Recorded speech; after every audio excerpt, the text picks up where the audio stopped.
Good evening, everyone. Good evening.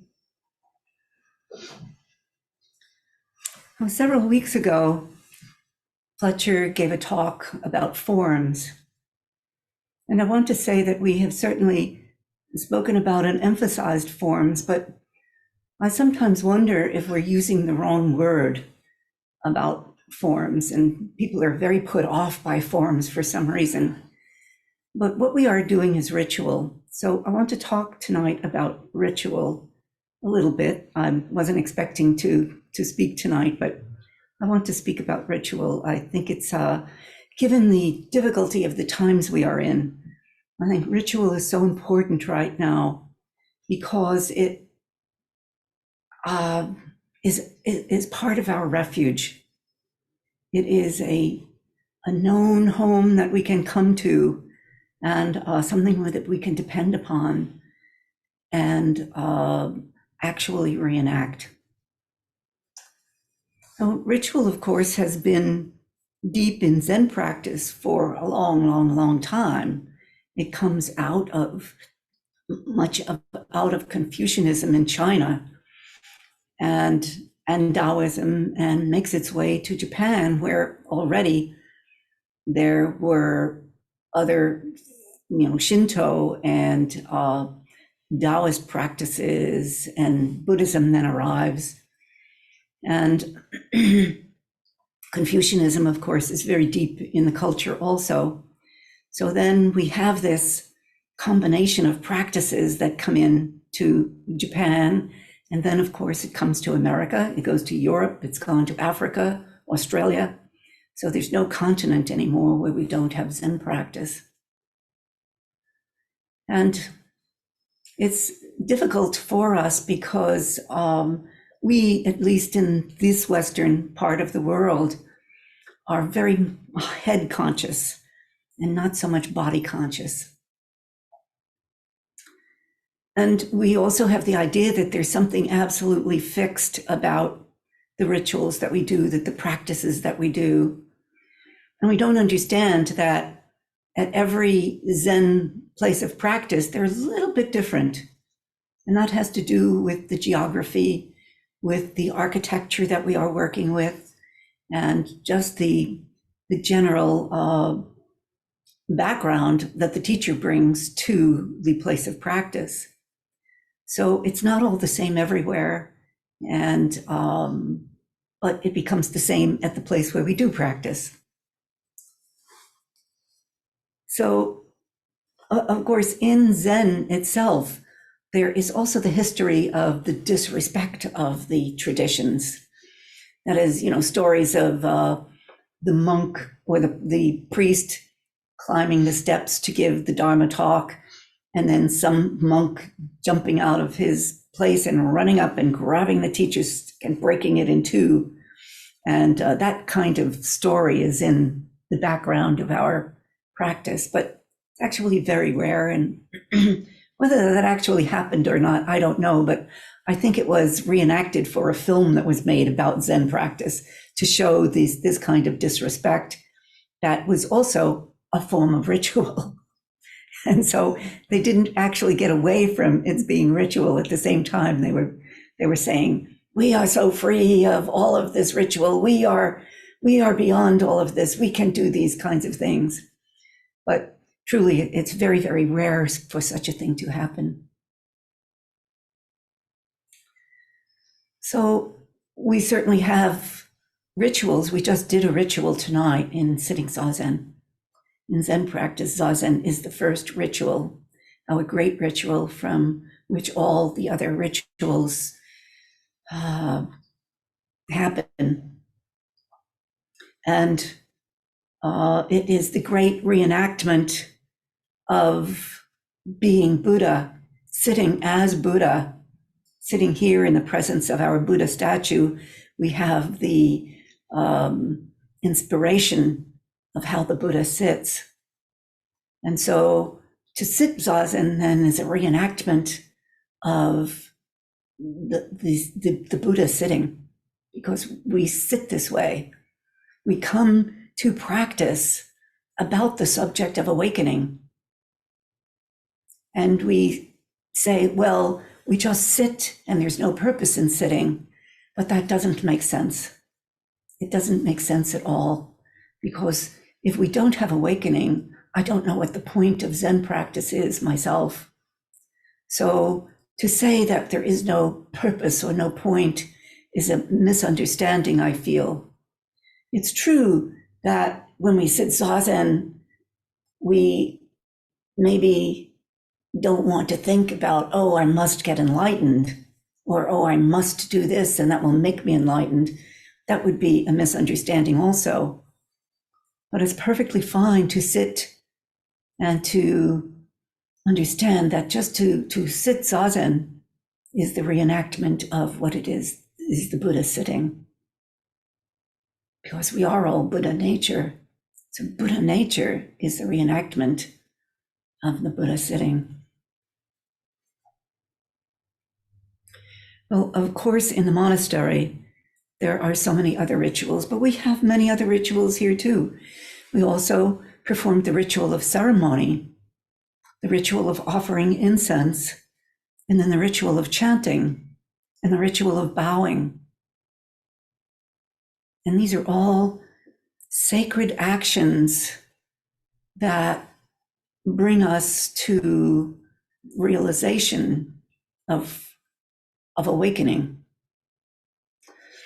I said a few moments ago that we are in the Westers very head conscious. We have so much mind going on, and we don't think about the body. And ritual is performed with the body. Ritual is performative. The body, we embody Zen practice. Without our body, we are not here, but it's the body that does practice. And the mind, of course, comes along. They are completely joined. But the body sits, the body stands, the body bows. And these movements, these actions in ritual are, I don't want to say the word designed, but they rise out of awakening, because awakening occurred in our great teachers. Think of Bodhidharma, a great awakening. And so these rituals come out of that. They appear because that is what gets done for awakening. And so by doing them, even if we don't understand what we are doing, slowly, slowly, the body cultivates us. We are cultivated by the ritual itself. We are cultivated in Buddha mind by performative rituals. And the rituals truly teach us to understand what these actions are. They cause the rise in us of the action of awakening. And we don't do that the first time we come. We don't do that for a long time. We don't understand it for a long time until we continue to practice. And rituals are the continual reenactment of something. They're not just a one-time thing. They are done again and again and again as teachings of the body. I have told you that when I was in Zen training, we were not permitted to write anything down. The teacher taught us, and we had to get it. We had to simply reenact. We had to do what the teacher was showing us. He'd go to Roshi, would do it, and he'd say, now you do that. And we would do our best to do that, and he would correct us so that we would be able to be more refined in our movements, which become more beautiful in the expression of awakening. But we couldn't write it down because he didn't want it in our heads. He wanted it in our muscle. He wanted it in the body itself. So we learned very quickly. We learned and we studied, and it came into the body. And of course, there's the great fortune to be able to spend a long time in a monastery in which you do this every day.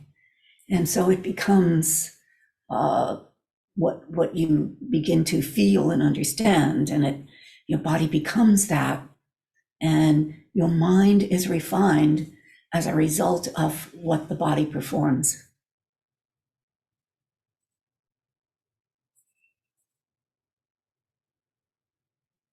So I have the feeling, I don't know if I'm right or not, but I have the feeling that ritual is a more favorable word these days.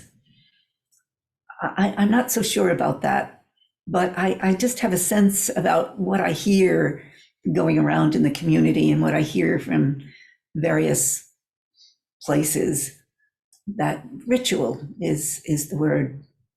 And all the forms that Fletcher was talking about are a ritual. The ritual of entering the zendo and how we bow as we come into the zendo, because at that moment that we enter the zendo, meditation begins.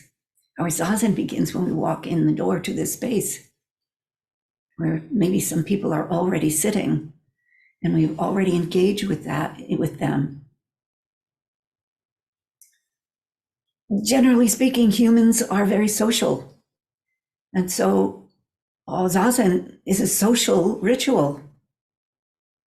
We sit together and we become aware of one another in this practice.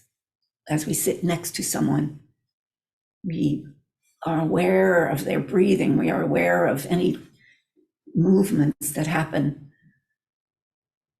And so it's very communal.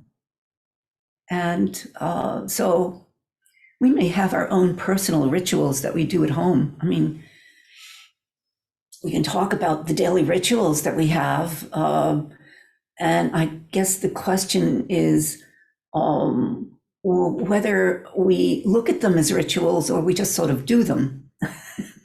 When we talk about ritual and Zen practice, it's more than that we just do them, but we are aware of our movements. We are aware of those around us. We are aware of the actions that we are doing as the reenactment of the Buddha mind,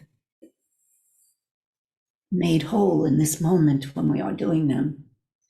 So it isn't as though we are grabbing ritual from the past and just one after another performing some ritualized action. We are making it fresh in this moment because we are awake and alive in this moment.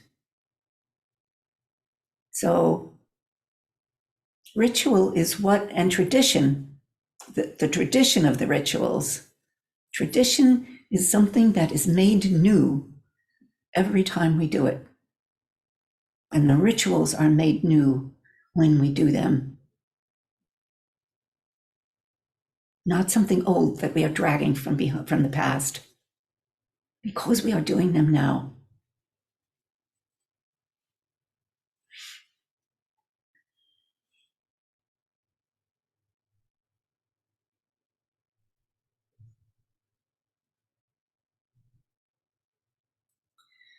So bringing ourselves into greater awareness of the body. Don't worry, your mind will follow.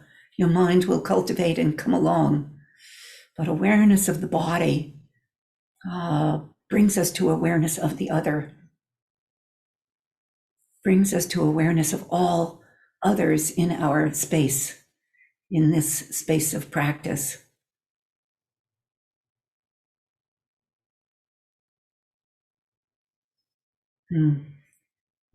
So we have this, the solace of ritual during this fairly difficult time in our country, in the world, in Gaza, in Ukraine, in America, the war in America. We have so much we are dealing with.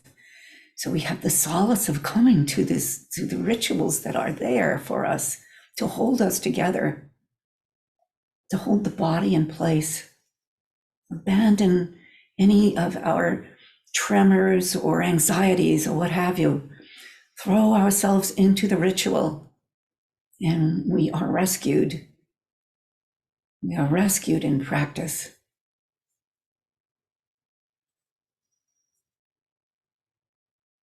Nothing else then to worry about, just this practice.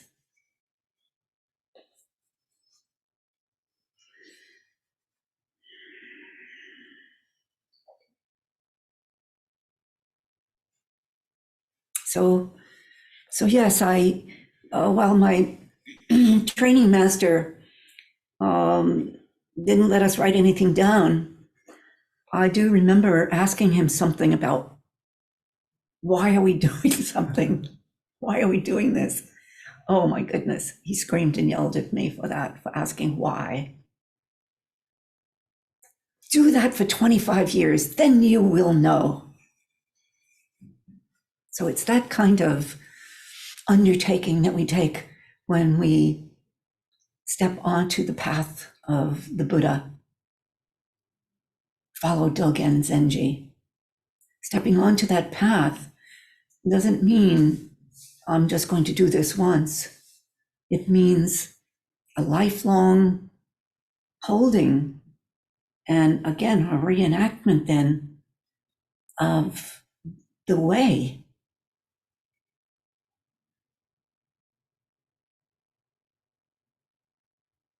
And I think it probably took me a long time, maybe 15 years, before I really understood why we were bowing. It's not something we do quick. And that's what's so hard for us, especially in this country where we have very little tradition, very little actualized ritual. We don't want to engage with it. We don't like what it's going to require of us. So we abandon practice. So it takes time. It takes great faith that something is there, that awakening is there. It's the whole point.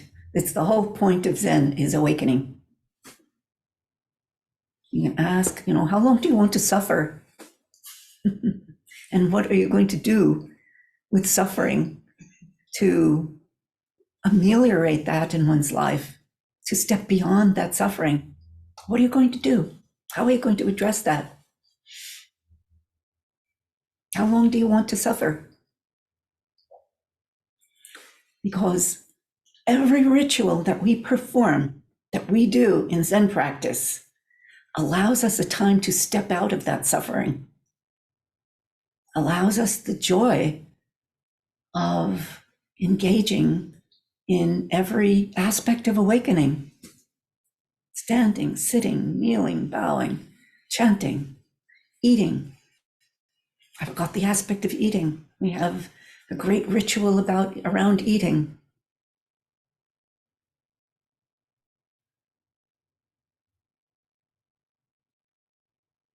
And of course, we go back to our home lives that are not engaged in these particular expressions, but we don't really realize how our body and mind are formed, changed, cultivated, opened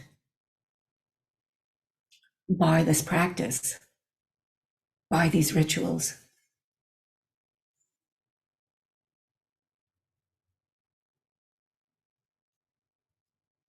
And we can't know, because we're not supposed to. You can't look at your own wake. There's a play on that, of course. You're not there for your own wake after you die, but the wake behind us as we move through the world. We don't look at whether somebody is impressed by us because we sit zazen, or somebody is impressed because we are awake when we walk through the supermarket. We don't look that way. We don't do that way. So you can't look at your own wake. You can't see behind you what effect that the cultivation of practice has.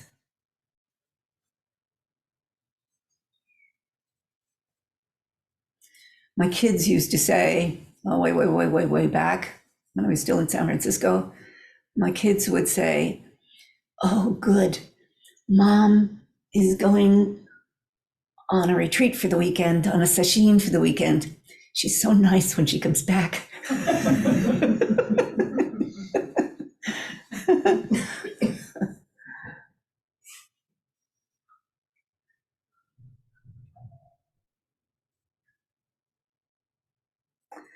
So thank you. I encourage our practice, especially during these very, very difficult times. We hear such a difficult news in the world and in our country, and it's so easy to just fly off and get angry at it, feel frustrated by the actions of our government or the lack of actions in our government, whichever way you think about politics or your public society. So easy to do, and yet we can come and for this brief time, this brief moment, we can take solace in that we have touched the Buddha. The Buddha has touched us, our Buddha mind. So thank you. Maybe you have a question or something you want to say. Yes, Larry. Oh, thank you, Ito-san, for the talk that gives us perspective. Early on, you mentioned that you could find people practicing on all continents. Yes. Well, my mind immediately went to Antarctica. But then I quickly thought, yes, all those penguins being upright Yes. in the face of great adversity. Yes. It's just a beautiful image.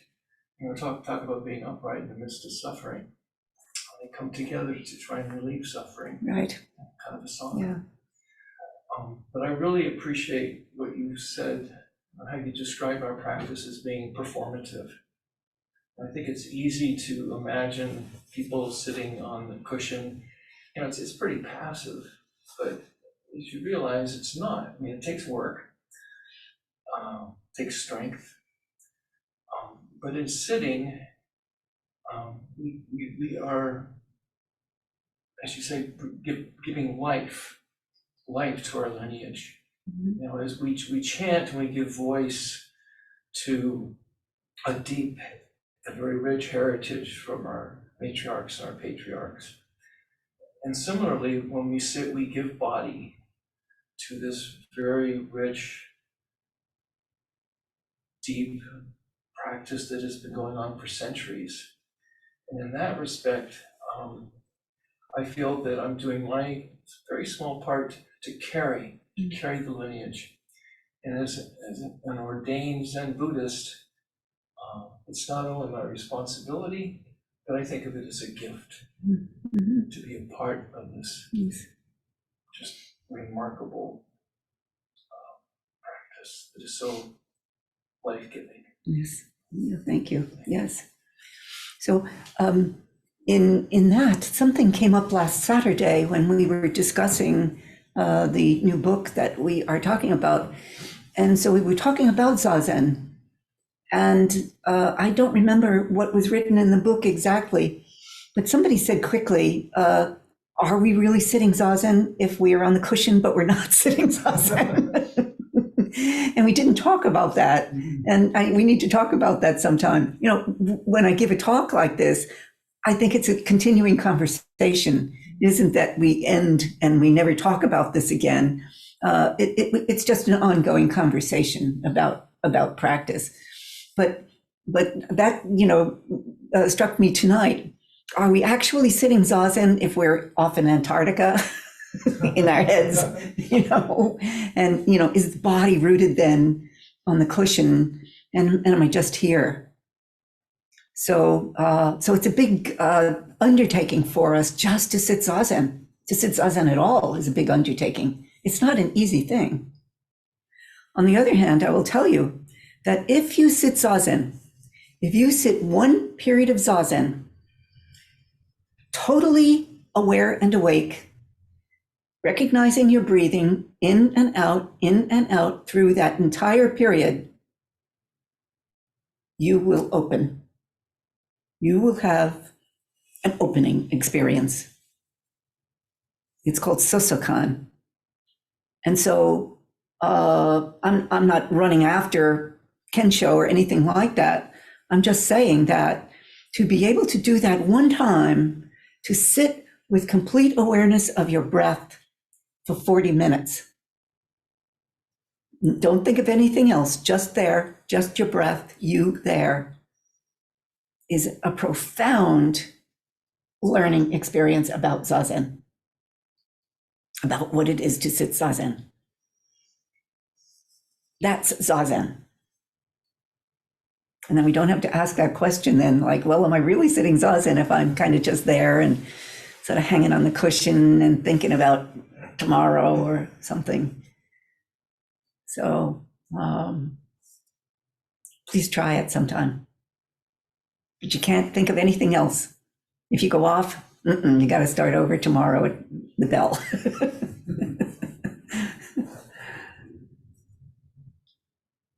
That's very much in Rinzai practice.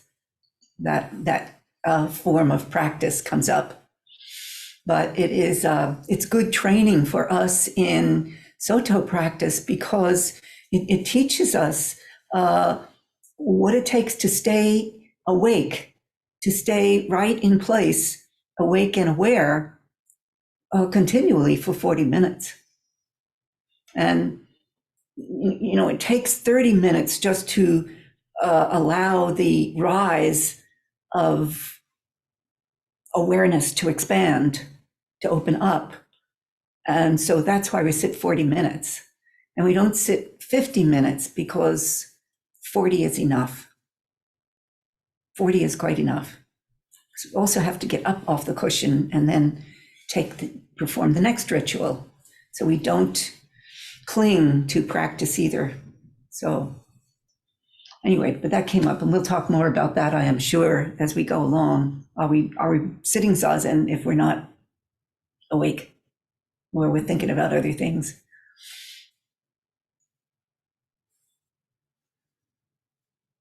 Any questions? Anybody from anywhere? Okay. Well, it's just, thank you for coming out tonight. It's just it's not fit for, as my mother would say, not fit for man or beast. And so thank you for coming out, everyone. It's really quite wretched out there when you're driving home. Please be careful. The roads are very full of water. So.